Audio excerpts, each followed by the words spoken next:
아이들이 병원에 가면 참 신기한 게 누가 가르쳐준 것도 아닌데 본능적으로 긴장하고 울음을 터뜨리죠. 어찌나 서럽게 우는지 아이를 안고 있는 마음 약한 부모는 같이 따라 울기도 하고요. 어른이 되어서는 이렇게 두렵고 긴장되는 대상이 하나씩 점점 늘어가는 것 같습니다. 그 중에 법과 관련된 곳, 예를 들어 경찰서나 검찰청, 법원에서 전화나 통지서가 오면 그 순간 아무것도 생각나지 않고 눈앞이 깜깜해지죠. 여러분들은 이런 경험이 있으신가요? 안타깝게도 저에겐 이런 경험이 있었답니다. 안녕하세요. DJ 나이 먹은 어린 왕자입니다. 오늘 소개해드릴 소설의 제목이 소송인데요. 소송의 경험이 있는 사람이라면 제목만으로도 눈길이 가는 책인 것 같습니다. 첫 곡 킹커즈 모레이러의 음악 데저트 플래닛 감상하시면서 소설 읽는 사람들 시작하겠습니다.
킹커즈 모레이러의 데저트 플래닛 사막행성 듣고 오셨습니다.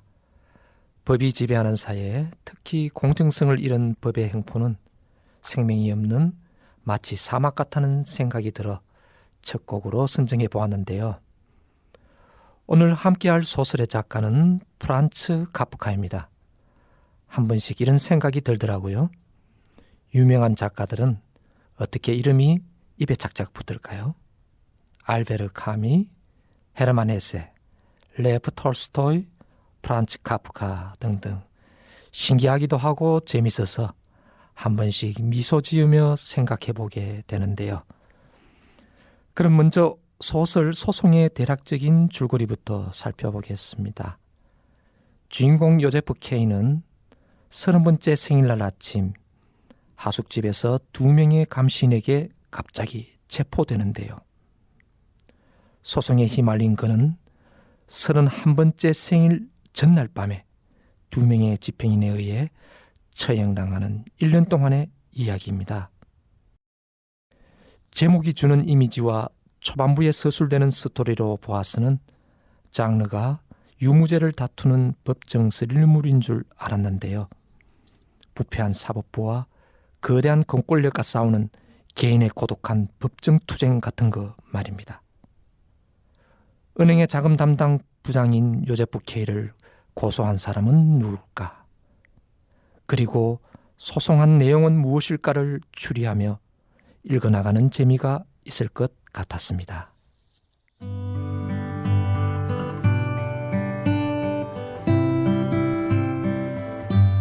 누군가 요제프 K를 중상모략한 것이 틀림없다. 그가 무슨 특별한 나쁜 짓을 하지도 않은 것 같은데 어느 날 아침 느닷없이 체포되었기 때문이다.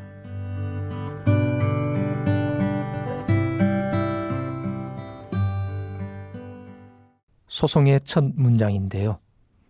마지막 장을 덮을 때까지 주인공 K는 소송에 휘말린 그 죄를 본인도 알지 못하고 그 누구도 알려주지 않습니다. 소설의 초반부는 지식인이 부당한 사회제도의 문제점을 지적하는 주인공의 모습이 그려지는데요. 첫째 판 심리에서 죄 없는 사람이 자신도 모르는 상황에서 유죄 판결을 받게 되는 것이 이 사법제도의 본질이죠 라며 예심 판사 앞에서 스스로를 변호합니다. 또한 죄가 있는 건 조직 자체이고 죄가 있는 사람들은 고위 관료들이지요 라고 주장하며 그 시대의 부패한 관료주의와 법치주의를 비판하는 자세를 보이는데요. 그러면서 문제를 스스로의 힘으로 해결해 보려고 하고 자신의 지식으로 무죄를 증명하려고 노력합니다.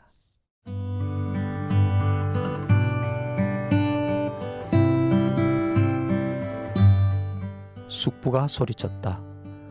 뭐가 사실이란 말이냐? 그게 도대체 사실일 수가 있어? 어떤 소송이지? 설마 형사소송은 아니겠지? 형사소송입니다. K가 대답했다. 그런데 넌 형사소송이란 점을 머리 위에 올려놓고 여기 이렇게 조용히 앉아만 있다는 거냐? 숙부의 언성이 점점 높아졌다. 제가 조용히 있을수록 결과는 더 좋을 거예요. K가 피곤한 목소리로 말했다. 아무 걱정 마세요. 그런 말로 내가 안심할 수 있겠어? 숙부가 소리쳤다. 요제프, 이 녀석 요제프야. 너 자신에 대해 그리고 친지들과 우리 가문의 명성을 생각해봐. 너는 이제껏 우리의 자랑이었는데 수치가 되어서는 안 돼. 너의 그 태도 말이야. 숙부는 머리를 비스듬히 기울인 채 K를 바라보았다. 네 태도가 전혀 마음에 들지 않나.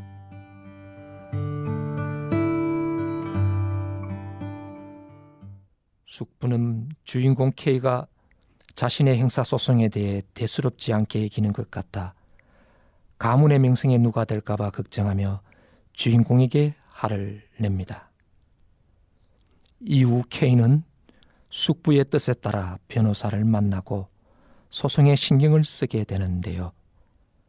과연 숙부의 조언대로 법정 대리인 변호사를 통해 이 사건을 원만하게 해결해 나갈 수 있을까요? 아니면 사법제도의 미궁 속으로 빠져버리게 될까요?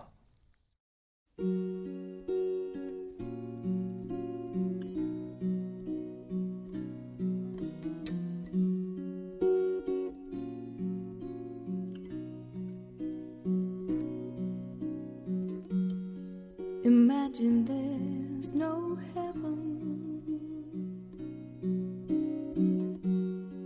It's easy if you try. No hell below us. Above us only sky. Imagine all the people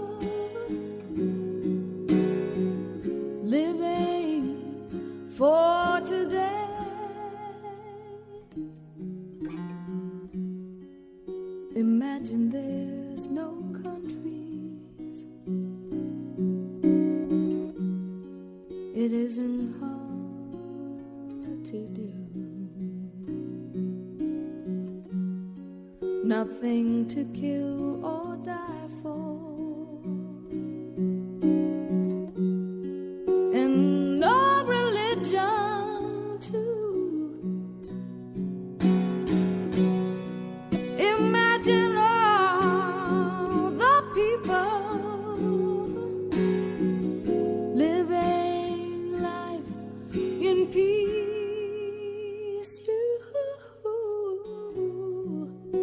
You may say that I'm a dreamer, but I'm not the only one. I hope someday you'll join us, and the world will live as one. Imagine no possessions. I wonder if you can. No need for greed or hunger or brotherhood of man. Imagine all the people sharing all the world. You may say that I'm a dreamer, but I'm not the only one. I hope someday you'll join us, and the world will live as one. You may say that I'm a dreamer, but I'm not the only one. I hope someday you'll join us, and the world will live as one.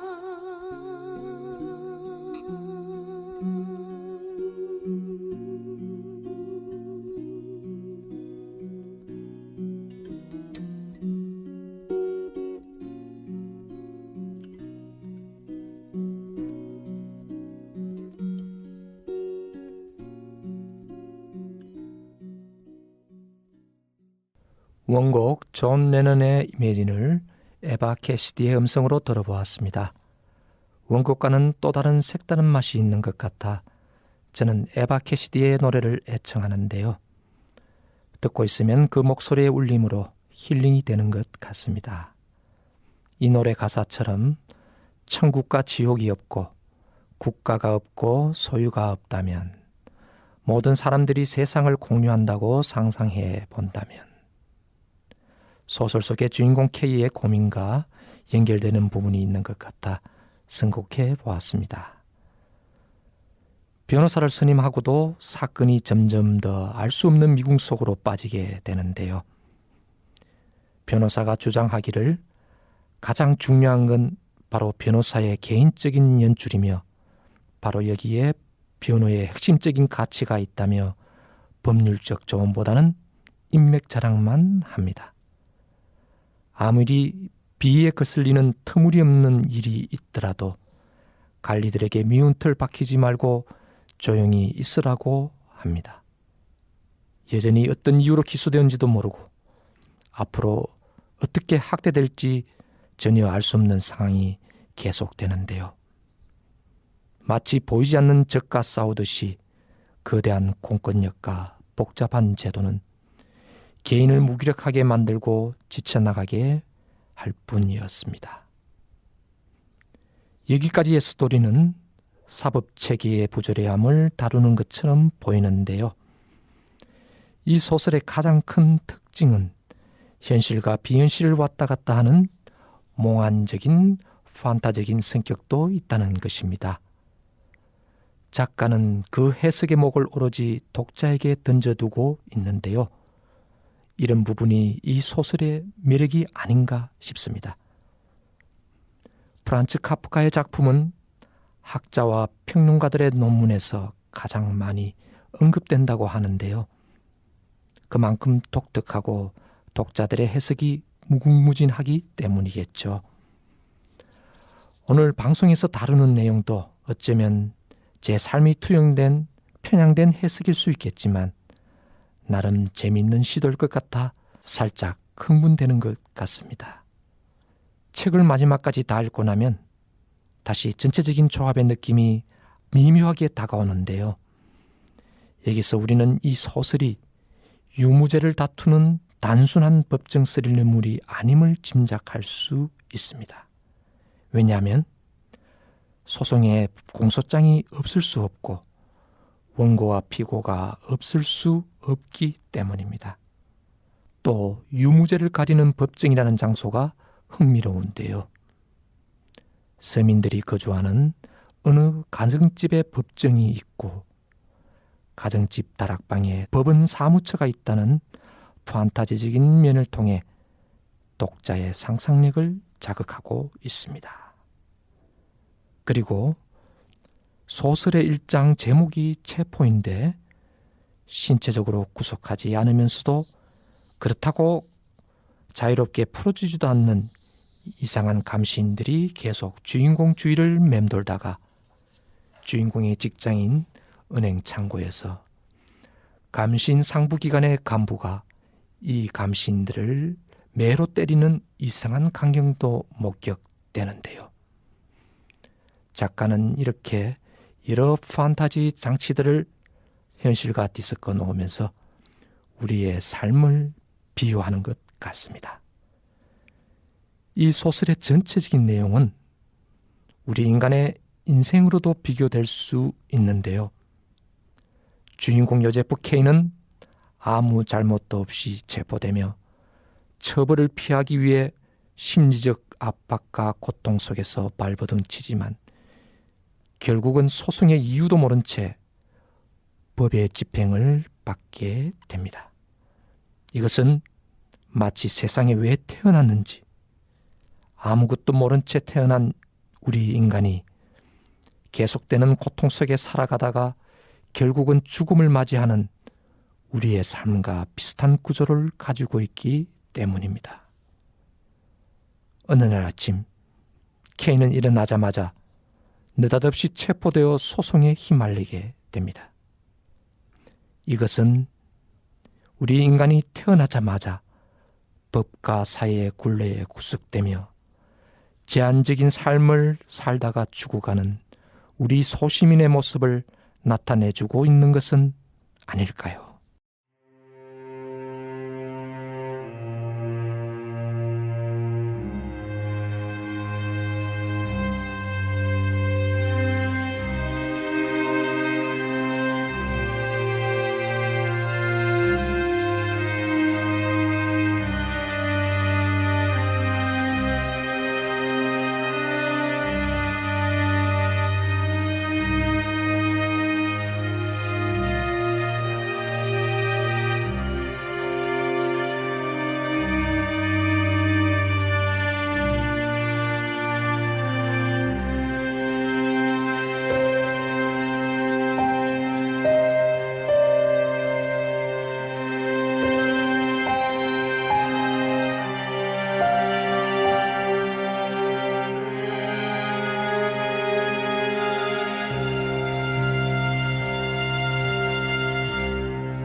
히메나 꼰테라스의 음악 호프리스, 희망이 없는 듣고 오셨습니다. 지금 여러분은 소설 읽는 사람들을 청취하고 계십니다. 소설 소송에서 주인공 K는 구원을 받기 위해 여러 방법들을 모색하는데요. 그는 특히 비르스트너라는 여인으로부터 구원을 찾으려 하기도 하고 변호사와 승직자라는 대인으로부터도 구원을 찾으려고 합니다. 하지만 이러한 시도들은 모두 실패하는데요. 상황은 더욱 악화되기만 합니다. 결국 K는 절망적 파멸과 함께 죽음을 받아들이게 되는데요. 이는 삶 속에서 구원을 찾으려고 하지만 결국은 실패하는 우리 인간 삶의 한계에 대한 묘사라고도 할 수 있을 것 같습니다. 사형을 집행하는 집행인 2명에 의해 끌려간 K는 채석장에서 가슴에 칼로 2번 찔리게 되고 생을 마감하게 되는데요. 그 순간 K의 마지막 유언이 참 인상적입니다. 개각군. 작가 프란츠 카프카는 대학에서 법학을 공부하였고 이와 관련이 있는 보험회사에서 법률 고문으로 일했는데요. 카프카는 현대 관료주의를 이렇게 묘사하였다고 합니다. 현대 관료주의는 이해할 수 없이 되어버린 제도화된 권력이다. 이해할 수 없이 되어버린 제도화된 권력. 이 작품에서도 주인공 K는 논리적이고 합리적으로 보이는 법 질서와 종교 질서 앞에서 도리어 이해할 수 없는 비논리적인 가정을 통해 거대한 벽에 부딪히고 무기력한 개인의 한계를 느끼게 됩니다. 카프카가 말한 현대는 이 소설이 1914년에 집필되었으니 지금으로부터 109년 전입니다. 아마 지금은 그런 관료주의가 해소되었겠죠. 하지만 이런 고전소설이 여전히 우리 시대에도 사랑받는다는 것은 인간을 억압하는 제도적 모순은 여전히 존재하고 있다는 것은 아닐까요? 그러나 한편으로는 작가의 시선으로 사회를 비판적으로만 바라보고 있는 것은 아닐까라는 생각도 드는데요. 왜냐하면 국가라는 큰 울타리가 있기에 우리는 보호받고 최소한의 인간적 권리를 누리기 때문이죠. 또한 법이 있기 때문에 무법적 행포로부터 보호받을 수 있고 범죄로부터 우리 삶을 안전하게 누릴 수 있으니까요. 그만큼 국가와 법의 중요성이 커졌다고도 말할 수 있을 것입니다. 다만 작가는 우리에게 이런 질문을 던지는 것이 아닐까요?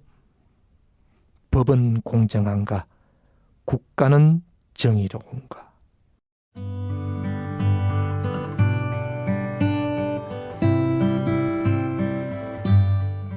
이것은 정의의 여신입니다. 마침내 하가가 말했다. 이제야 알아보겠군요. K가 말했다. 이것이 2눈을 가리고 있는 안대이고 이것이 저울이군요. 그런데 발꿈치에 날개가 돋아 있으니 날고 있다는 건가요? 그렇습니다. 하가가 말했다. 주문한 대로 이렇게 그릴 수밖에 없었는데 이건 사실 정의의 여신과 승리의 여신을 하나로 합쳐놓은 것입니다. 결코 좋은 결합이 아니군요. K가 미소 지으며 말했다. 정의의 여신은 가만히 있어야 합니다. 그렇지 않으면 저울이 흔들리고 공정한 판단을 내릴 수가 없지요.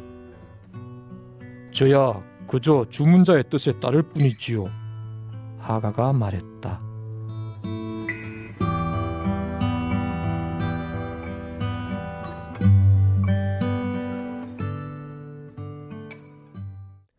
정의의 여신상에 대한 K와 하가의 대화인데요.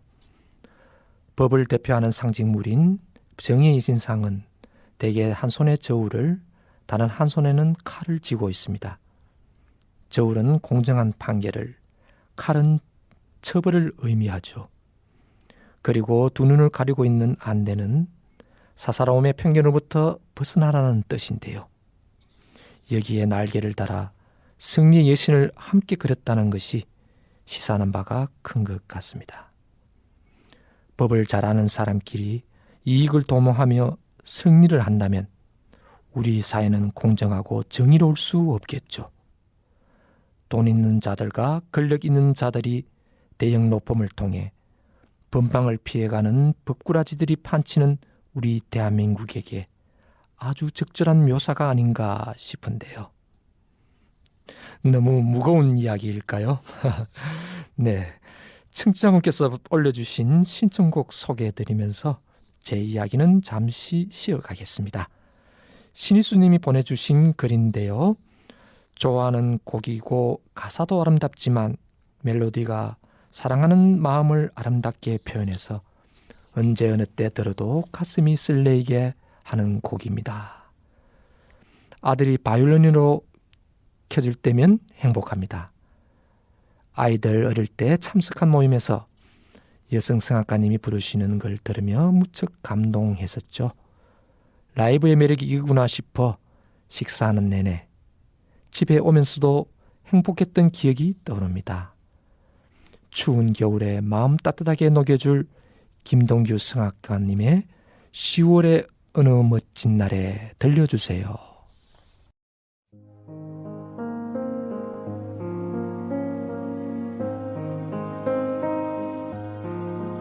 눈을 뜨기 힘든 가을보다 높은 저 하늘이 기분 좋아.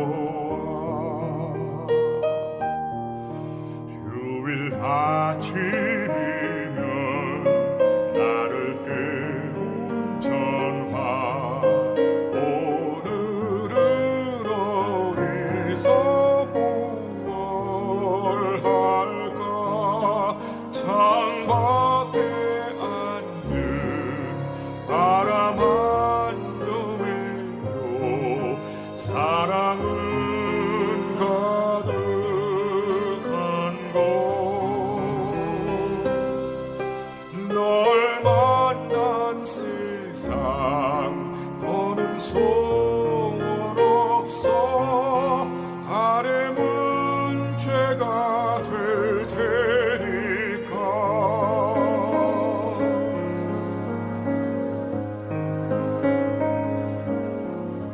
가끔 두려워져.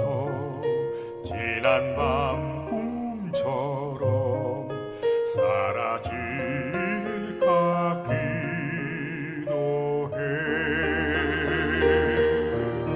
내일 너를 보고 너의 손을 잡고 내 곁에 있는 너를 확인해. 창밖에 앉은 바람 한 점에도 사랑은 가득한 걸. 널 만난 세상 너는 소원 없어. 바람은 죄가 될 테니까.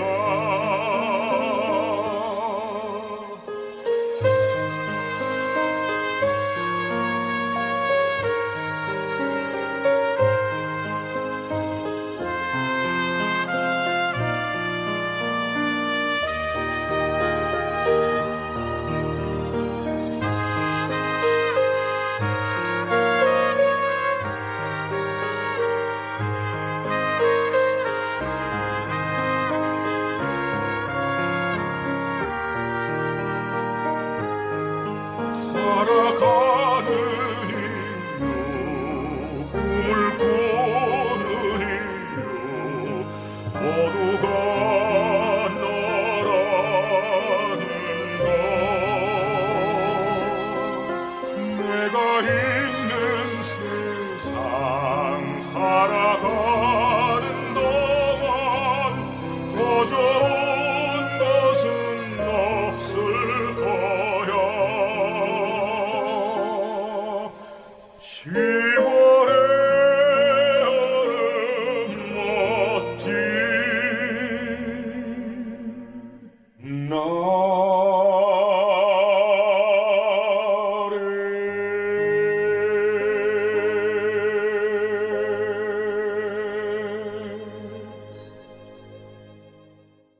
지금 여러분께서는 승서 지역 주민들과 이주민들이 함께 만들어가는 FM 89.1MHz SCN 승서 공동체 FM의 소설 읽는 사람들을 청취하고 계십니다. 매월 셋째 주 화요일 오후 12시에 방송되며 재방송은 수요일 오전 7시에 들으실 수 있습니다. 라디오로는 FM 89.1MHz를 맞추시면 되고요. 승서 지역이 아닌 곳에서는 승서 공동체 FM 홈페이지 온에어 또는 구글 스토어에서 승서 공동체 FM 어플을 다운받으시면 실시간으로 함께 하실 수 있습니다. 소설 읽는 사람들에서는 책에 대한 감상과 사연, 신청곡을 받고 있습니다. 유튜브와 카톡 오픈 채팅방에 소설 읽는 사람들을 검색하시면 참여하실 수 있습니다. 승서 지역 주민들과 함께 만들어가는 프로그램입니다.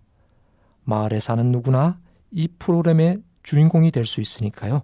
여러분들의 많은 참여와 관심 부탁드립니다.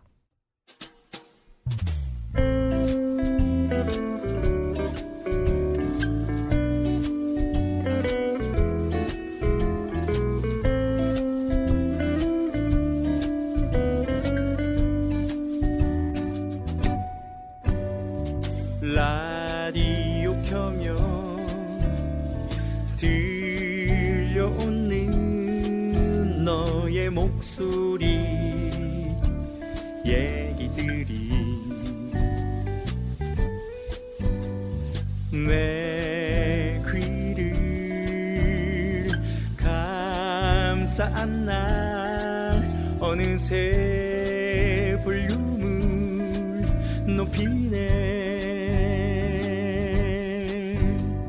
세상의 수많은 이야기 우리가 사는 얘기 따뜻한 사연들 뭉클한 그 얘기가 감쌌나 내 맘을 이끄는 소리를 따라 듣다 보니 어느새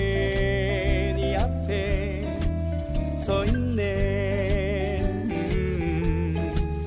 어느새 넌 성서 공동체 FM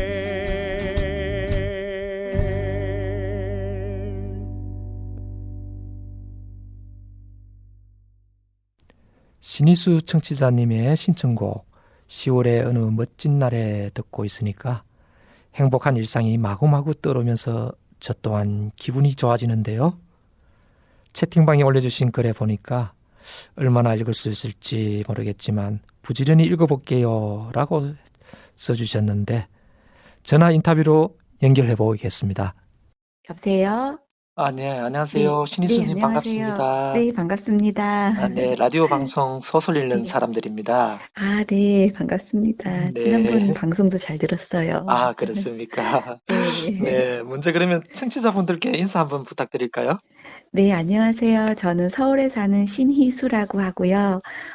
두 아이의 엄마입니다. 반갑습니다. 네, 네. 이렇게 저희들에게 사연도 보내주시고, 네. 인터뷰에도 응해주셔서 너무 감사합니다. 네, 저도 네. 감사합니다. 네, 저희 방송 청취하시니까 책은 네. 좋아하실 것 같고, 네. 네, 혹시 좋아하는 장르가 있으신가요? 네, 요즘 들어서 역사가 너무 재밌더라고요. 네네. 그래서 네. 약간 역사책 읽는 거 되게 좋아하고요. 최근에 읽었던 재밌는 역사책은 세금의 세계사라는 책인데요. 작년에 나온 걸로 알고 있는데요. 네네. 그러니까 세계사 그럼 보통 이제 역사 예전에 있었던 일들 이런 거 위주로 나오는 책들이 많은데 네. 그거는 주제가 세금에 대한 거여서요. 영국에서의 세금 이야기라든지 뭐 창문세에 대한 얘기, 그다음에 홍콩의 세금 정책, 카우퍼스웨이트가 한 세금 정책에 대한 얘기라든지요. 그런 내용들이 좀 어려운데 그래도 재밌었어요. 좀 쉽게 볼 수 없는 그런 세금에 대한 얘기여가지고요. 네. 역사랑 관련지어서 나오니까 경제를 잘 모르는 저 같은 사람도 일단은 재미있게 볼 수 있더라고요. 그렇죠. 네네. 그러니까 전 세계 세금에 네. 관련된 네. 이제 역사다, 그죠? 네. 그리고 이제 앞으로는 뭐 비트코인 그 가상화폐에 대해서는 어떻게 세금을 부과할 것인가. 예, 그런 네네. 내용들도 나오고요. 아, 예, 그래서 이렇게 그러니까 아주 오래 예전부터 해서 지금까지의 세금에 대한 세계사를 쭉 훑어보면서 이제 앞으로의 세금에 대한 문제는 우리가 어떻게 해결해 나가야 할지, 디지털 노마드족 같은 경우는 이제 한 나라에 고정돼서 살지 않고 여기저기 이렇게 돌아다니면서 일을 하고 살고 그렇게 한다고 하더라고요. 그런 네. 경우에는 세금을 음, 어떻게 부과하고 소득세라든지 뭐 음, 다른 그 밖에 별도의 음, 세금은 어떻게 낼 것인지, 음. 이게 현금이 아니잖아요. 네네. 예, 그런 부분에 대해서 이제 음. 생각해 볼 수 있게 이렇게 화두를 던지고 하는 아, 책이었어요. 네, 네, 그러시군요. 제가 네. 최근에는 역사 쪽에는 지금 안 읽고 아, 있는데, 네. 그러면은 우리 신희수님은 소설 네. 쪽은 좀 읽고 계신가요? 네, 소설도 좋아하고요. 네. 이제 안나 까레니나 조금씩 읽기 시작했거든요. 네. 네, 네. 아, 그 완전 저 러시아 명작 사람, 소설이네. 네. 근데 네. 이렇게 책이 여러 권인 줄 몰랐어요. 그렇죠. 네. 네. 네, 그래도 예전부터 되게 읽고 싶었고요. 이게 음. 러시아 작가들의 책은 듣기는 많이 들었는데 사실 읽어본 적이 별로 없어서, 예, 네. 그나마 이반 일리치의 죽음을 조금 네네. 읽다가 다 아, 못 그건 읽었는데요. 그나마 중편인데, 네네. 그죠? 네. 네네. 근데 안나 이거는, 카레니나는 좀 굉장히 네. 읽기가 난이도가 좀 있을 것 같은데. 네, 그 네. 조금 염려도 되는데 네. 영화를 본 적이 있어요. 네, 예, 그러시구나. 예, 네. 그래서 조금은 더 이렇게 음, 쉽게 접근할 수 있지 않을까 하고서 음, 도전해보고 네. 있습니다. 그럼 이번에 저희들 선정해 있는 소설 네, 소송, 오는 어떻게 네, 다 읽으셨는지, 다는 읽지 네네. 못했는데요. 한 어느 정도까지 읽으셨나요? 여기 잠시만요. 그 텅 빈 법정에서 네. 대학생 법원 사무처 아, 있는, 예, 그 부분 이제 거의 음, 다 읽어가는데요. 그러면은 아직까지는 네, 초반부인데요. 네, 지금 네. 스토리가. 네. 죄송해요. 많이 못 읽어서. 그러면은, 네네. 뭐, 지금이라도 읽으시고, 또 저희들이 네, 방송이 이제 끝나고 난 뒤에, 네, 방송 한번 들으시면서 또 본인 네, 읽으시는 거하고 이렇게 매치하면은 더 네, 이해가 좀 빠를 것 같습니다. 그럼 혹시 네, 읽고 난 후에 감상, 네, 지금 읽으신 때까지, 네. 네, 감상이 어떠신지 한번 어, 들어볼까요?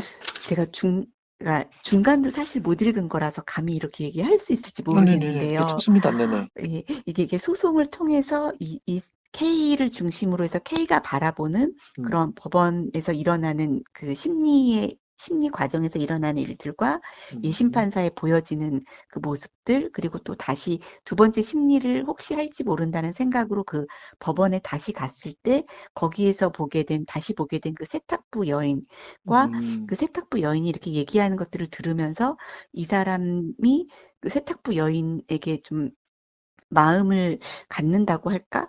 약간 그런 부분들을 보면서 또 음, 세탁부 여인이 자기는 남편이 있는데도 그 음, 대학생과 또 그다음에 K를 또 이렇게 유혹하기도 하고 그런 네, 모습을 보면서 네, 여기까지 읽긴 했지만 약간 네, 이런 모습들이 네, 현실 세계에서도 충분히 볼 수 있는 그런 네, 사람들의 성향, 약간 네. 비윤리적인 모습이면서도, 예, 네네. 그런 모습들을 네, 다 나타낸 게 아닐까, 그거를 K의 시선으로 이렇게 본 게 아닐까 하는 네, 생각이 들었어요. 네. K의 경우도 굉장히 고위 그 은행 직원이잖아요. 그렇죠. 예, 예, 자본부장이죠. 네. 네.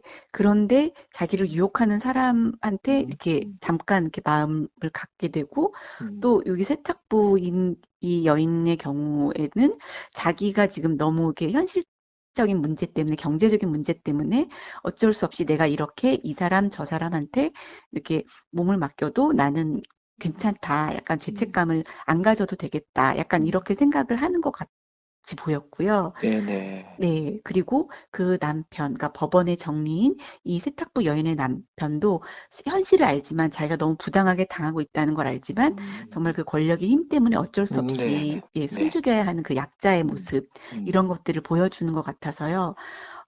이런 소송, 어떤 하나의 소송이라는 과정을 통해서 일어나는 일들과 거기서 보여지는 여러 인물들을 통해서 우리 현실에서 이런 사람 충분히 있어. 이런 일들 충분히 일어나. 어떻게 생각해? 약간 이런 거를 네, 보여주려고 한 게 아닐까. 맞습니다. 예, 그런 네. 생각이 들었습니다.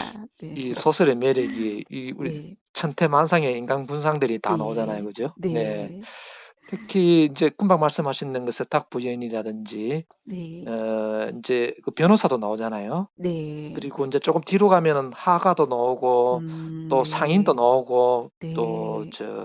이제 뭡니까 목사 네, 네. 또 나오는데 다 이런 분들이 법원과 관련된 인물들이거든요.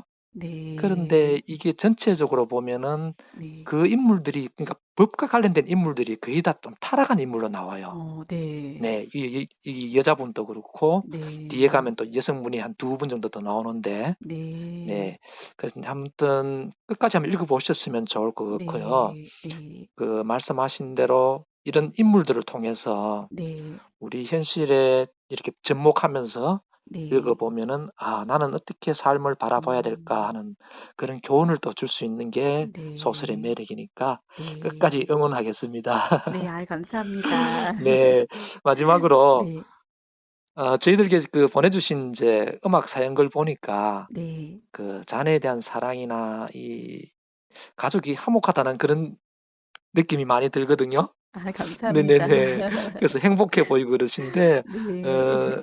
뭐, 그 바이올린 켜시는 네. 아드님? 네네. 네, 아드님이라든가, 뭐, 네. 가족에 대해서 뭐 자랑하실 거나 아니면은, 네. 요런 부분은 요즘 힘들다 하는 부분이 있으면은 네. 마지막으로 한번 정리하면서 인터뷰를 네. 마칠까 합니다. 어떠세요? 네. 네. 아이들이 이렇게 제가 아이들 키우면서 좀 저도 이제 첫 아이 키울 때 특히 이렇게 서투른 면이 있었는데요. 네네네. 예, 그래도 엄마를 항상 따르고 엄마를 좋아해서 제가 아, 아이들한테 너무 감사하고요. 네. 나름대로 이렇게 힘들었던 시간들을 같이 버텨주고, 이제 제가 울 때 엄마 눈물 닦아주면서 엄마 울지 말라고 예, 이렇게 다독여주고, 어, 그 어린 아기가 어, 그렇게 저한테 힘이 되어서 이렇게 이렇게 이제 고등학교를 입학을 두고 있거든요. 둘째는 네. 그러면은 둘째 중학교 2학년 올라가요. 따님네? 네네. 아, 예. 네. 그래서 음, 아이들한테 이렇게 건강하게 잘 커줘서 너무 음, 고맙고요. 좀 아, 힘든 부분은 이제 네. 아이들이 중학생이고 고등학생이고 하니까 네. 이제 입시가 이제 본격적으로 시작되는 시기라 그렇죠. 어제 네. 아들하고 조금 말다툼이 있었거든요. 자녀분하고도 말다툼, 예. 그래서 이제 서로 의견이 제가 다 다르시니까. 네. 제가 좀 음, 화를 내서 오늘 아들한테 사과를 하긴 했는데 아들이 아직 화가 안 풀렸어요. 아, 저희 방송 네. 같이 한번 들으면서 네. 엄마의 이런 고민들을 알 수 있으니까 아마 좋을 네. 것 같습니다. 자, 네. 그렇게 신 할게요. 교수님, 이 인터뷰 네. 응해주셔서 너무 감사하고 시간 아유, 관계상 감사합니다. 네. 네, 요 정도로 마무리하고 저희 방송 네. 앞으로도 많이 응원해 주세요. 네, 알겠습니다. 네, 감사합니다. 네, 감사합니다. 라디오 방송 소설 읽는 사람들에서는 매월 한 권의 명작 소설을 선정해서 청취자분들과 함께 만들어가고 있는데요. 듣고 싶은 음악 신청과 책을 읽은 감상 등의 사연을 채팅방에 올려주시면 많은 도움이 되겠습니다. 독자들이 올려주신 한 줄 평도 한번 볼까요? 유명해서 읽었는데 그냥 그래요 라는 글도 있고요. 개인적으로는 내용은 잘 읽혔지만 해석은 어려웠다는, 문학은 역시 어렵다. 인간인 이상 이미 유죄. 정말 나는 아무런 죄가 없어요 라고 말할 수 있을까? 카프카를 선호하지 않는다면 읽지 말아라. 이해하기 위해서가 아니라 제대로 느끼기 위해서 두 번은 읽어야 하는 책.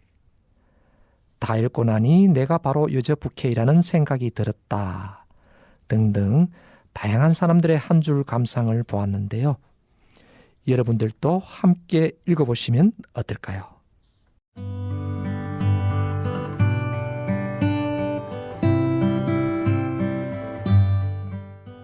드디어 처음으로 사안과 관련된 질문을 던졌는데 그 질문이라는 것이 K로 하여금 다른 일은 모두 잊게 만드는 그런 질문이었다. 당신은 죄가 없습니까? 그가 물었다. 그렇습니다. K가 말했다. 그는 이런 질문에 대답하는 것이 기뻤다. 일반인 개인에게 한 대답이라 어떤 책임도 뒤따르지 않을 것이기 때문에 특히 그랬다. 아직까지 아무도 그렇게 노골적으로 물어온 적이 없었다. 그는 이 기쁨을 만끽하기 위해 덧붙였다. 나는 완전히 결백합니다. 그렇군요. 하가는 이렇게 말하면서 고개를 숙이고 생각에 잠기는 듯 했다.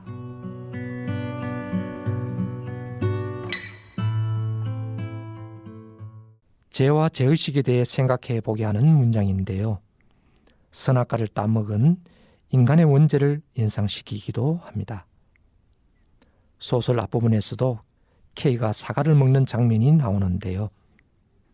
우리 인간은 불완전하고 욕망투성인데 거기에서 비롯되는 죄의식을 생각하면 우리가 살아간다는 자체가 죄일 수 있으며 자신의 정당성을 항변하는 하나의 소송일 수 있을 것입니다. 그런데 그 소송에서 자신의 무죄와 결백, 완전 무결함을 증명할 수 있는 사람이 과연 몇 명이나 있을까요? 결말에 이르면 K는 기다렸다는 듯 집행인들을 따라 났습니다. 저항의 몸짓 없이 자신의 죽음을 받아들이는 것 같은데요. 하지만 죽음조차도 그를 구원하지는 못합니다. 아름다운 죽음이나 죄를 회개하는 그런 죽음을 기대할 수 없는 장면인데요. 개각군이라고 외치며 치욕을 느끼는 것 같았습니다. 왜 그럴까요? 자신의 삶 또한 위선과 권력을 탐하는 사회 구조에 굴복하며 살아온 부조리함을 안고 있기 때문이라고 저는 보았는데요. 책을 읽으신 청취자분들은 어떻게 느끼셨을까요? 프랑스 샹송 샤를 갱스브르의 루파 누트렉 레스테 떠나는 자와 남은 자 함께 하시겠습니다.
Ont-ils oublié leurs promesses?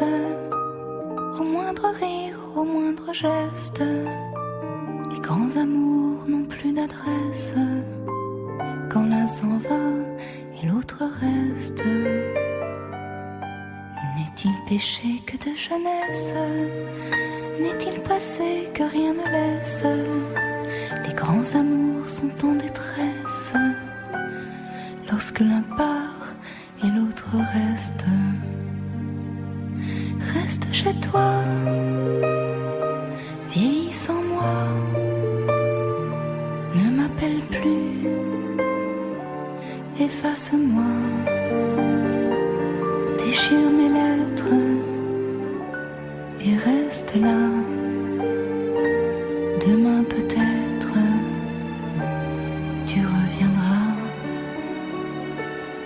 Geste d'amour et de tendresse, tels deux oiseaux en mal d'ivresse. Les grands amours n'ont plus d'adresse quand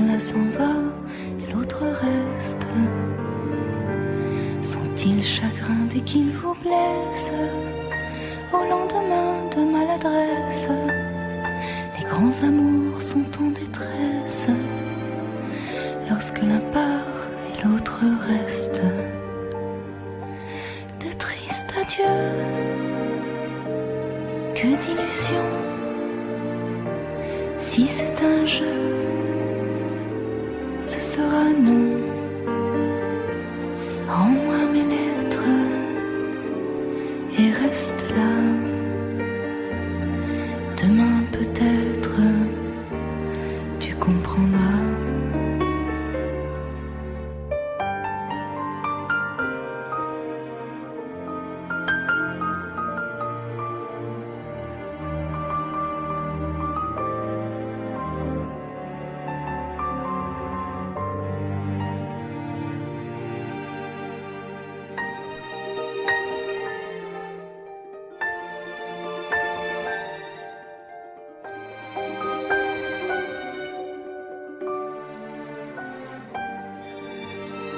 De tristes adieux,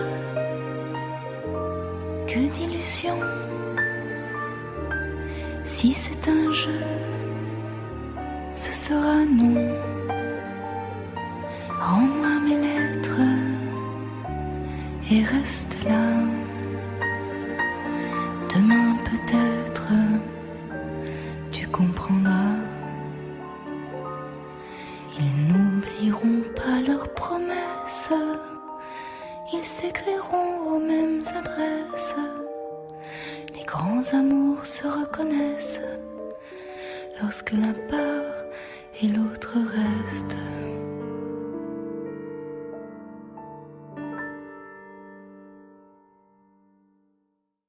점점 나이가 들어가면서 우리네 삶이 내 의지대로 굴러가지 않는다는 것을 뼈저리게 느끼게 되는데요. 사회라는 거대한 구조 속에서 개인은 제도와 법, 규제와 도덕의 굴레에 따라 살 수밖에 없습니다. 때로는 부당한 권력의 행포에 속수무책으로 당하기도 하고요. 또한 자신도 모르게 내면화된 가치와 규범에 얽매인 채 자기 금려를 하며 살아갑니다. 이렇듯 보이지 않는 틀에 갇혀있는 쳇바퀴 같은 삶에 질문을 던지는 책이었습니다. 청취자분들은 오늘의 소설 프란츠 카프카의 소송 어떻게 들으셨을까요? 너무 어렵고 딱딱한 방송이 아니었기를 진심으로 바라겠습니다.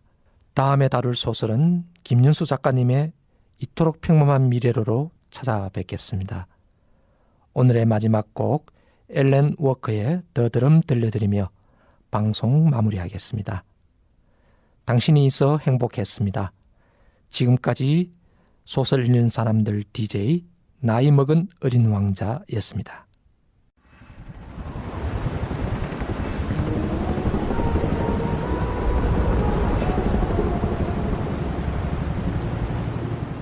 Oh, I can't pretend like you didn't bring my tempo up again. My head's in a spin. You sent my body to a place it's never been. Baby, won't you let me keep you up all night? Let the morning come closer. You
my drum.